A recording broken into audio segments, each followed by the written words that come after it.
Très bien. Ben, merci, chers amis. C'est un réel plaisir que d'être parmi vous, mes collègues, mais aussi mes amis. Et surtout pour parler d'un sujet qui nous concerne tous, quelle que soit notre orientation dans la pratique médicale, la toux est un symptôme assez fréquent. Et quand elle persiste, elle pose problème aussi bien pour le médecin que pour le patient. Donc là, oui. Parfait. Donc la toux chronique, c'est un motif très fréquent, tant en pneumologie qu'en médecine générale. Elle représente à peu près 5 à 10% des patients que vous voyez. Ça veut dire que sur 100 patients, il y aura 10 personnes qui auront un problème de toux persistante, non étiquetée, et dont vous devez résoudre le problème. Alors, il y a des causes variables à ces toux et on sera surtout orienté par l'interrogatoire et l'examen clinique. Vous allez voir que rarement on aura besoin de compléter par des examens paracliniques, mais qui, des fois, sont nécessaires. Alors, la prévalence est très, très variable et vous pouvez remarquer que ça peut aller jusqu'à 40% et que la toux prédomine chez la femme. Alors, c'est quoi la toux? C'est un phénomène réflexe. C'est pour ça que c'est gênant, parce que quand elle s'installe, on ne peut plus la contrôler. C'est une expiration brusque et bruyante, précédée d'une inspiration profonde, avec un son particulier, ce son glottique, qui dérange aussi les autres. Et d'emblée, on va distinguer la toux productive qui va extérioriser des sécrétions anormales par leur quantité ou leur qualité, et la toux non productive, et c'est la plus gênante puisqu'elle va irriter et elle va être difficile à supporter dans le temps. Alors, quand est-ce qu'on va parler de toux persistante ou chronique? Il n'y a pas de standard. Cependant, le seuil de 3 semaines est plutôt retenu. Donc, on va considérer que la toux est aiguë en moins de 3 semaines, mais au-delà de 3 semaines, elle va devenir subaiguë à chronique.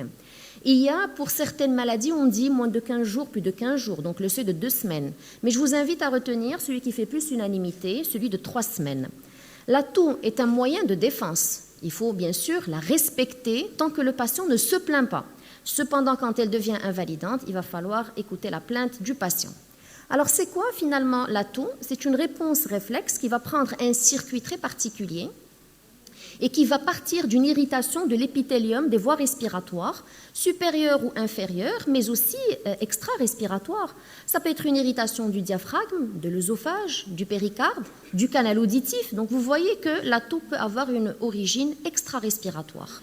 Et donc ça part d'une irritation des récepteurs mécaniques et parfois chimiques. Vous savez, les gens qui toussent au chaud, au froid, les gens qui toussent à des substances acides ou même piquantes, et à certaines molécules, notamment des médicaments. Et donc, cette irritation locale va amener un signal afférent vers le bulbe qui va répondre par un signal efférent vers la musculature respiratoire et c'est comme ça que se déclenchera le cycle de la toux. La toux est une respiration, mais une respiration anormale.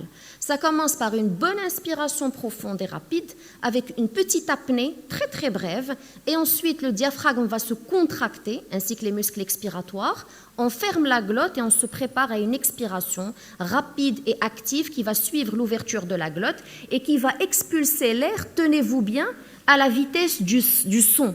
C'est vraiment une vitesse très très rapide et après vous aurez un collapsus des voies aériennes inférieures. Alors imaginez tout ceci qui se répète, qui dure dans le temps, ça peut devenir très gênant. Donc c'est une histoire de circuit nerveux et de réponse réflexe. Et donc il va falloir répondre à la question qu'est-ce qui a causé ces toux pour pouvoir l'arrêter. Sachez que je vais vous présenter maintenant 3 étiologies qui vont résoudre le problème de 90% de vos patients. Ça veut dire 9 patients sur 10. Eh bien, regardez, vous n'allez pas chercher beaucoup. Vous avez 3 choses. Vous avez le syndrome de toux d'origine des voies aériennes supérieures, le STOVAS, permettez-moi d'utiliser ce terme. Vous allez voir, c'est des choses qu'on voit beaucoup. Vous avez l'asthme et le reflux. Avec ces 3 premiers diagnostics, vous allez régler le problème de pas mal de patients. Ensuite, une question. Est-ce que le patient prend des médicaments qui peuvent donner la toux? Premièrement, les IEC. Des fois, c'est très simple. Enlevez les IEC, tout rentre dans l'ordre et je pense que notre ami cardio va le confirmer. Est-ce qu'il fume? On a une épidémie tabagique assez sérieuse au Maroc. Et puis, est-ce qu'il a une radio thoracique? C'est un minimum dans le bilan initial qui est normal parce qu'il faut quand même écarter les diagnostics différentiels. Et donc, on aura résolu le problème dans 90% des cas. Si ça ne se résout pas, je vous propose 4 autres diagnostics pour résoudre 95% des cas de vos patients. Eh bien, vous allez chercher ce qu'on appelle la bronchite éosinophile, les dilatations de bronches par une simple imagerie, si la radio ne tranche pas un scanner, et puis revenez encore sur d'autres prises médicamenteuses, sans oublier la BPCO, cette maladie qu'on ne connaît pas bien, mais qu'il suffit de chercher. Vous savez, la BPCO, facteur de risque, surtout le tabac, mais il n'y a pas que le tabac, mais en tout cas, quand le patient est tabagique, bronchite chronique, dyspnée, demandez au minimum une spirométrie, vous aurez votre diagnostic. C'est très simple. Et donc voilà, vous vous rapprochez des 100% quand même, et c'est ce qu'on veut devant ces patients. Donc je vous rappelle ce qu'on a appelé le STOVAS, l'asthme, le reflux. Si ça ne marche pas avec ces 3, bronchite éosinophile, BPCO, DDB et prise médicamenteuse avec en tête l'IEC. Et vous voyez que le pourcentage va en diminuant. Alors en tousse, il ne faut pas tousser comme ça. Je pense que le Covid nous a appris à comment tousser. Pourtant, on continue à tousser. Alors, pour ceux qui préfèrent utiliser la main, tournez la main, parce qu'après, c'est ce qui fait la transmission quand on tousse dans la paume de la main. Et la toux est un moyen de contamination des différentes infections. Alors, on va passer en vue ces causes et les bases de leur traitement. Alors, on commence par des petites questions très simples, comme je viens de dire. Est-ce que le patient fume? Est-ce qu'il y a un facteur déclenchant? Est-ce que ça survient plutôt la nuit ou après un effort? Est-ce qu'il y a des signes ORL ou digestifs? Est-ce qu'il y a une prise médicamenteuse? Est-ce qu'il y a des signes généraux? C'est ce qui va vous mettre sur la piste. Alors, commençons par cette atteinte des voies aériennes supérieures, ce STOVAS, ce terme un peu bizarre. C'est ce que nous appelons en commun l'écoulement ou le jetage postérieur. Alors, ma foi, si vous posez la question à vos patients, vous allez trouver que c'est fréquent. Et peut-être que parmi nous, il y en a qui l'ont. C'est très, très fréquent. C'est-à-dire que les sécrétions ORL, au lieu qu'on les extériorise, elles vont être renvoyées vers la partie postérieure et ça va donner ce qu'on appelle le jetage postérieur. Et ça va traduire plusieurs pathologies et les signes révélateurs sont très variables. On n'a pas forcément la sensation de ce jetage, bien qu'on le trouve assez fréquemment. Ça peut être une congestion nasale, une rhinorrhée. Il y a ce qu'on appelle le hémage, le raclement de la gorge, c'est très fréquent, et puis des gens qui sentent des sécrétions dans leur gorge. Vraiment, vous dites aux patients, excusez-moi, je vais vous poser une question, prenez le temps d'y réfléchir pour y répondre, et souvent vous allez trouver ce jetage postérieur. Et donc, qu'est-ce qui va donner tout ceci? Comme je viens de vous le dire, ça peut être une rhinite allergique, auquel cas il faut la traiter comme telle. Ça peut être une rhinite non allergique parce qu'il n'y a pas les éosinophiles, mais qui peut mimer tout à fait la rhinite allergique. Ça peut être une rhinite post-infectieuse, et c'est le cas par exemple des infections bactériennes, mais aussi virales comme le Covid. Ça peut être la sinusite. Il y a beaucoup de jetage avec la sinusite. Ça peut être des anomalies de cloison, d'obstruction nasale, et ça peut être la rhinite irritative qui peut être parfois même professionnelle. Et du coup, il va falloir lister tout ceci pour essayer d'approcher le traitement spécifique. Maintenant, quand il n'y a pas de symptômes, ça n'écarte pas ce syndrome. Parce que la valeur prédictive positive des symptômes ne dépasse pas 50%. Et parmi ces symptômes, des fois, nous n'avons que la toux isolée. Donc, quand vous voyez toux, ne restez pas sur les voies aériennes inférieures. Commencez d'abord par les voies aériennes supérieures parce que c'est la principale étiologie. Alors, l'examen ORL peut être fait par un spécialiste, mais vous pouvez le faire vous-même. Ouvrez la bouche, des fois vous trouvez des sécrétions au fond de la gorge, vous trouvez une gorge inflammée et ça vous mettra sur la piste de ce diagnostic. Alors, le traitement initial va être plutôt symptomatique. Les corticoïdes sont plutôt efficaces, quelle que soit la molécule. Et puis, on peut proposer les antihistaminiques locaux que nous n'avons plus au Maroc. Et puis, il y a aussi des médicaments anticholinergiques que nous n'avons pas, donc anatrovan local, nasal. Et puis, les autres médicaments vasoconstricteurs qu'on connaît tous et qui soulagent les patients. Et enfin, les lavages au sérum servent à drainer les sécrétions. Donc voilà, je vous laisserai après à disposition le tableau avec les différentes mesures pour chaque pathologie. Maintenant, ça peut répondre et on est à l'aise, ça peut ne pas répondre, mais il faut se donner le temps et il ne faut pas éliminer facilement cette entité. Et là, par contre, on passera sur l'imagerie et sur l'endoscopie. Ce sont les deux examens qu'il faut faire, voir un petit peu les structures par l'imagerie et faire l'endoscopie pour voir les structures en interne et puis aussi la mobilité, par exemple, des cordes vocales. Voilà, donc ça peut aider pour voir un dysfonctionnement des cordes vocales ou autre. Alors, comme je vous ai dit, on attaque maintenant, on va dire, le podium. Le numéro 1, c'était ce syndrome des voies aériennes supérieures. Le numéro 2, c'est l'asthme. Et l'asthme, parfois, peut être monosymptomatique avec une simple toux. Et souvent, la toux, elle est nocturne, déclenchée par un facteur particulier, déclenchée par l'effort. On a un terrain d'atopie, on a cette variation saisonnière. Alors, quand il y a les sifflements, on est à l'aise, mais il y a d'authentiques asthmes avec la seule toux. Après, ce sont des patients qui rapportent le soulagement sous un bronchodilatateur à courte durée d'action qui reste le traitement d'appoint. On fera une exploration, mais sachez que même quand elle est normale, elle n'élimine pas l'asthme. L'asthme, le diagnostic, il est clinique. Vous pouvez faire un outil très très simple pour ceux qui ont un DEP, gardez-le précieusement parce qu'il n'y en a plus beaucoup. Et on peut le donner au patient. Il va faire une mesure biquotidienne sur un minimum de 2 semaines. Et si vous avez une variabilité de 10%, c'est en faveur de ce diagnostic. Vous savez, c'est l'obstruction variable. Et on peut compléter par un bilan allergologique. Et dans des cas extrêmes, par un test de provocation, on va exposer le patient et voir est-ce qu'il va développer ses toux. Donc l'asthme est une histoire d'inflammation.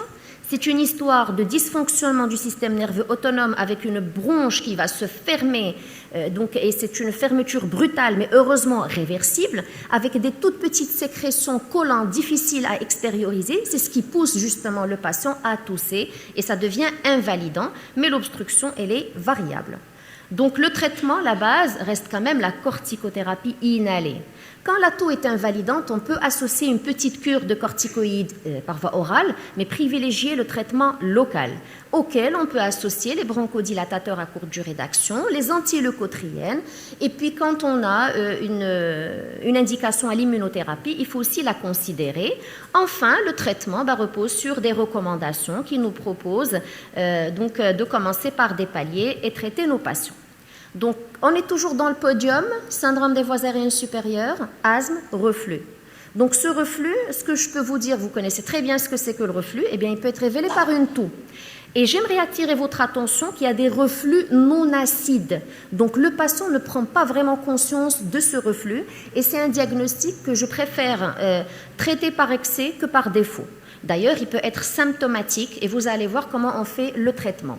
Et ce reflux va stimuler directement par ce contenu gastrique. On peut stimuler les parties où il y a les récepteurs tussigènes dans l'œsophage et puis dans le pharynx, mais aussi par ce qu'on appelle la vaporisation. Quand ce contenu arrive dans les voies aériennes supérieures, il va s'évaporer et va également irriter les récepteurs à la toux. Donc, il faut travailler sur l'alimentation, sur les mesures d'hygiène que vous connaissez et démarrer un traitement à base d'IPP qu'il faut savoir prolonger jusqu'à 2 à 3 mois. Parfois, il faut doubler les doses, voire plus. Et on peut associer les prokinétiques quand il y a le reflux très important. Vous avez tous des patients qui posent problème, sachant qu'il peut y avoir un effet rebond à l'arrêt. Donc, il faut faire peut-être un arrêt par palier pour éviter ceci. Les indications de la chirurgie sont quand même rares. Donc, vous avez une équation mathématique, vous avez 3 diagnostics à chercher pour régler le problème de 9 patients sur 10. Quand ça ne marche pas, eh bien, on va aborder la roue de secours, si vous voulez. Donc, on va se dire toujours la question, est-ce qu'il n'y a pas une prise médicamenteuse? La prise médicamenteuse des IEC n'est pas dose dépendante, donc quelle que soit la dose et quel que soit le médicament que vous avez donné, c'est dû à l'accumulation de certaines substances qui vont stimuler les récepteurs à la toux. Il faut voir avec le cardio, est-ce qu'on peut changer, ce serait mieux, sinon on va s'adapter avec d'autres médicaments pour calmer ces toux, mais il vaut mieux changer l'IEC, bien que je sais qu'ils aiment bien l'IEC, c'est une très bonne molécule et je le confirme. Ça apparaît dans les semaines qui suivent la prise et ça peut apparaître jusqu'à 3 mois après et ça réapparaît à la reprise. Vous savez, il ne faut pas changer, dire non, arrêtez celui-là, prenez celui-là. Quel que soit l'IEC, ça va réapparaître à la reprise. Et puis, comme je vous l'ai dit, la BPCO. L'épidémie tabagique est en flambée et en parallèle, la BPCO. Et sachez que plus on fume, plus la toux augmente, sans qu'il y ait de BPCO à la base. Et puis, quand on arrête de fumer, la prévalence de la toux diminue. Donc, la solution, c'est d'arrêter le tabac, puisque ça fait disparaître la toux en 4 à 6 semaines. Mais si elle persiste, il faut penser à la BPCO. C'est une histoire d'irritation par la fumée du tabac et qui va donner une obstruction bronchique par remodelage de la paroi bronchique, et puis surtout un phénomène inflammatoire chronique qui va détruire les tissus, notamment les alvéoles, et c'est ce qui fait qu'on va perdre en surface d'échange, qu'on va tomber dans l'insuffisance respiratoire. C'est ce qui fait que la BPCO est une maladie grave et mortelle. La BPCO, c'est pas l'asthme. La BPCO, c'est vraiment gravissime. Donc ça part par une histoire de bronchite chronique banalisée, jusqu'à ce qu'on fasse de la dyspnée parce qu'il y a eu destruction alvéolaire. Et voilà, regardez, la BPCO, la 3e cause de décès. Ça, c'est des chiffres qu'on prévoyait pour 2030. Ils sont déjà là en 2016 et ça persiste encore à ce jour. Et donc, on va adapter le traitement. Alors, retenez bien avec moi que le traitement de la BPCO, c'est les bronchodilatateurs, ce ne sont pas les corticoïdes. Les corticoïdes, c'est une petite fraction de BPCO qui vont en avoir besoin. Et le pilier du traitement, c'est quand même le sevrage tabagique, et qu'on ne nous leurre pas, et surtout nos jeunes malheureusement, qu'on ne nous propose pas des alternatives comme la cigarette électronique ou le tabac chauffé, c'est juste un danger, malheureusement, qui est déjà parmi nous. Alors, 3e diagnostic dans la liste de secours, c'est les dilatations de bronches. Donc, quand il y a la bronchorée, c'est bon, mais des fois, il y a des bébés sèches. Donc, quand la toux persiste, faites une radio. Si elle est normale, que vous y pensez, faites un scanner thoracique. Et donc, ce qu'on craint quand ces bronches se dilatent et se ramollissent, c'est les surinfections par stase, le fameux cercle de Kohl. C'est ce qui entretient l'inflammation. Donc là, on a des dilatations de bronches avec des images en rail, des images kystiques. Voilà. Alors ici, je ne sais pas si vous remarquez la radio. Qu'est-ce qu'il y a sur cette radio qui cloche? Elle est inversée. Oui, ce n'est pas une erreur d'affichage de radio. C'est un situs inversus dans le cas du syndrome de Cartagena avec des dilatations de bronches. Quand c'est localisé, il faut craindre que ce soit un corps étranger, que ce soit une tumeur. Donc voilà, il faut aller pousser. Et d'ailleurs, ça peut faire tousser en eux-mêmes. Après, il y a cette entité de la bronchite éosinophile, mais qui est difficile à mettre en exergue parce qu'il va falloir doser le NO exhalé et faire le test d'hyperréactivité pour écarter l'asthme. Ça reste toujours un diagnostic différentiel de l'asthme difficile à confirmer. Après, vous savez, tout peut faire tousser. Je vais vous montrer, retenez avec moi, quelqu'un qui tousse, qui est fumeur, il faut faire un scanner thoracique, ça peut être un cancer bronchique. Quelqu'un qui tousse plus de 15 jours avec fléchissement de l'état général, bas niveau socio-économique, ça peut être une tuberculose, voilà, ça peut traîner des fois. Ça peut être une pneumopathie interstitielle, une tumeur médiastinale, une péricardite, ça peut être ça. Vous voyez l'aspect de gros île? Vous pensez à quoi? On peut penser à plein de choses. BBS, tuberculose. Alors j'avais ce jeune patient, finalement c'était des anévrismes de l'artère pulmonaire dans le cadre d'un B7. Il faisait de la toux, il a fait des hémoptysies, on a même démarré le traitement chez lui, mais finalement il fallait juste se poser la question, il avait l'aphthose bipolaire et puis après c'est comme ça qu'on a revu notre scanner qui était mal injecté et qu'on a eu le diagnostic. Là, on peut avoir les troncs supraortiques qui sont touchés dans le cadre du B7 et c'est des choses qui ont été révélées par une toux. Alors, permettez-moi de prendre quelques minutes parce qu'il me semble que c'est important d'aborder aussi cette maladie qui, des fois, moi je me rappelle d'un médecin avec nous au service qui avait cette maladie. Regardez, une petite ascension de la coupole, des fois normale, un petit émoussement du cul-de-sac, des petites opacités linéaires et le patient qui est dyspnéique, qui peut même tousser uniquement. Il faut penser à l'embolie pulmonaire. Des fois, c'est des petits foyers de condensation, c'est des foyers d'infarcissement pulmonaire, auquel cas, il faut faire la probabilité, les dédimères, l'angioscan ou autres examens pour confirmer. Et chez certains patients, c'est une hypersensibilité réflexe qui va persister, et qu'on va essayer de traiter tant bien que mal, sans oublier que les virus, y compris le Covid, donnent des taux qui nous ont vraiment posé problème, par inflammation, irritation qui va être maintenue, par hyperréactivité bronchique qu'on traitera comme de l'asthme, ou dans le cadre d'un Covid long. Donc quand ça persiste, il faudra faire de l'imagerie et porter le diagnostic. Donc, qu'est-ce qu'on va faire? Comme j'ai dit, la radio, elle est systématique, plus ou moins un scanner quand la radio ne résout pas le problème.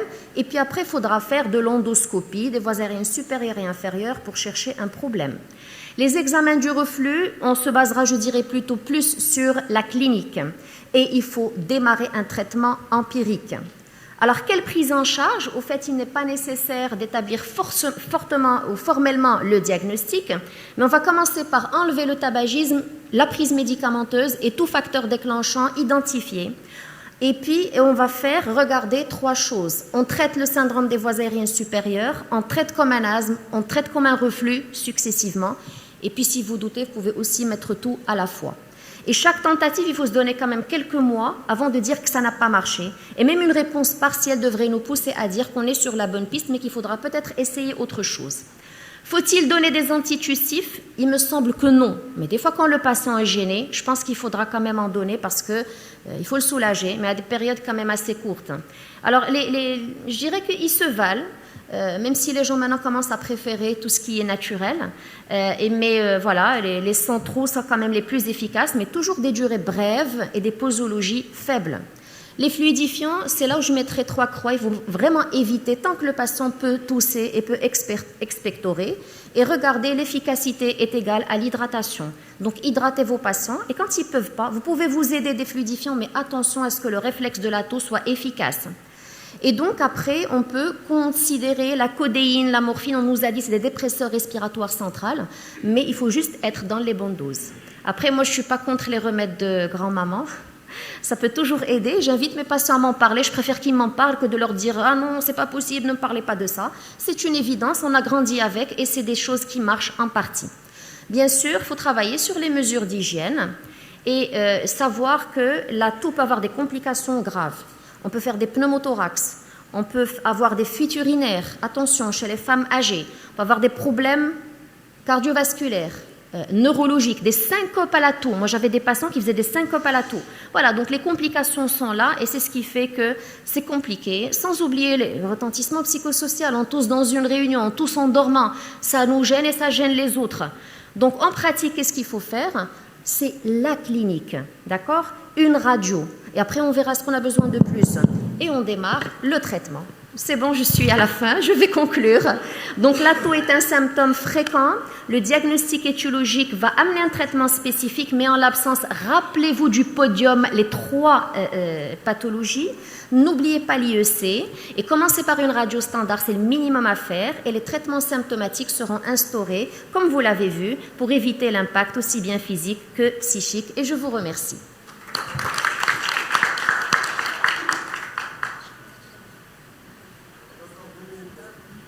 On a 10 minutes de discussion, donc si vous avez des questions. Merci, professeur Tabi, pour cet excellent exposé. 2 questions dans la salle, s'il vous plaît. Allez-y.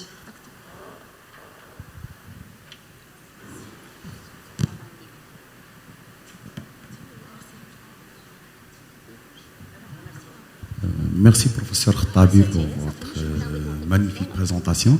J'ai 2 petites questions. C'est concernant l'asthme tardif, qu'on trouve beaucoup de difficultés à diagnostiquer et à convaincre et les malades et nos confrères.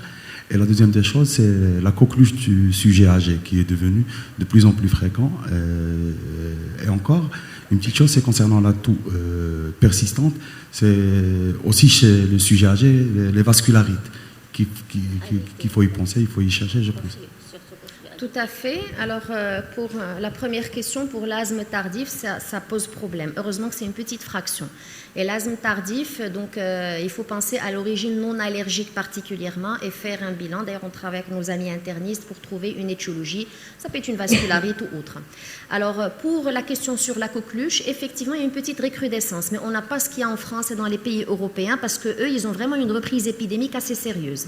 Nous, c'est des petits cas sporadiques qu'on a trouvés, mais il faut savoir y penser. D'ailleurs, je parle des rhinites post-infectieuses et parmi lesquelles, il y a entre autres la coqueluche. Ça laisse cette toux gênante, donc il faut faire un petit bilan pour la retenir ou pas et puis traiter de toutes les manières de façon symptomatique parce que c'est plus de l'hyperréactivité qui va persister. Alors oui, les vascularites, moi j'ai mis des points de suspension, je ne pouvais pas tout citer. Vous faites n'importe quelle atteinte, thoracique et parfois extrathoracique qui va stimuler un récepteur tussigène, peut faire révéler donc, cette maladie par la toux, tout simplement. Donc effectivement, j'ai parlé du B7 comme vascularite, mais ça peut être une granulomatose à éosinophile, enfin ce qu'on appelait, je ne sais plus pourquoi on veut appeler Wegener, Sjögren-Strauss, on s'en fout des autres histoires. Voilà, donc il faut penser à ces vascularites, aux connectivites également, ça peut être un lupus avec une petite atteinte pleurale, orale qui va donner une toux irritative. Effectivement, quand ça ne marche pas avec ce qui résout 95% quand même des cas, les 5%, on ira sur l'imagerie qui va fortement nous orienter vers la vascularite ou autre étiologie, et puis l'endoscopie pour faire des prélèvements. Tout à fait, merci. Merci. S'il vous plaît. En période de Covid, toujours on est confronté à voir des patients qui ont utilisé autant d'antitussifs et qui se plaignent toujours d'une toux. On les retrouve régulièrement et il y a quelques-unes ou quelques-uns qui tombent dans la dépression avec la toux persistante. Donc, dans ces situations, quelle est la conduite exacte, pratique à donner à ces patients? Tout à fait. Alors, il y a un problème avec les antitussifs, avec les sirops. Les gens adorent les sirops.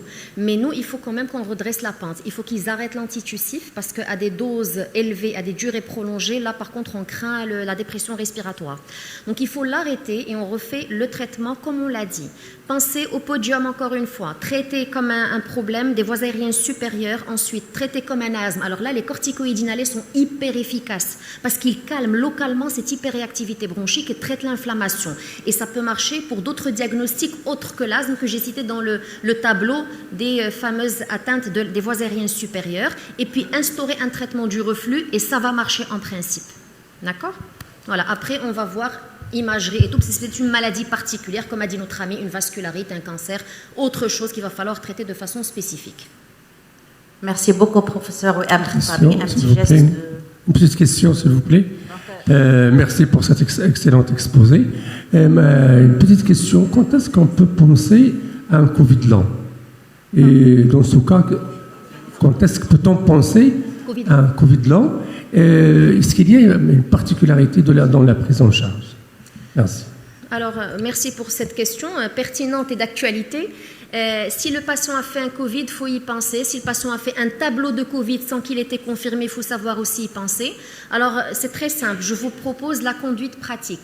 On pense aux pathologies les plus fréquentes et on les traite. Si on a une suspicion de Covid long, parce que le patient a fait un Covid, parce qu'il y a d'autres symptômes de Covid long, là par contre il va falloir bilanter, en tout cas pour le poumon, on fera un scanner, des explorations pour s'assurer que c'est bien un Covid long et le prendre en charge. Il faut toujours penser au Covid long parce que c'est un problème réel. Le Covid est passé, entre guillemets, il va devenir une petite épidémie banale, mais le Covid long nous a laissé beaucoup de séquelles à traiter. Après le Covid long, la toux, ça peut être une atteinte respiratoire, mais ça peut également être, et mon ami cardio va le dire, des myocardites. Voilà, des atteintes cardiaques qui sont révélées des fois par une toux. Et on pioche, et finalement le patient doit être orienté vers le cardio. Donc, oui, merci d'attirer l'attention sur ceci. C'est ce que j'ai dit, c'est que dans le contexte viral, il faut traiter comme une hyperréactivité bronchique, c'est peut-être un reflux. Mais après, quand ça ne marche pas, il faut bilanter dans le sens d'un Covid long. Et là c'est un sujet à part par contre. Donc je ne pourrais pas l'aborder, mais il faut y penser effectivement quand ça persiste. Merci. Merci beaucoup. Un petit souvenir du congrès présenté par Dr. Schemberg.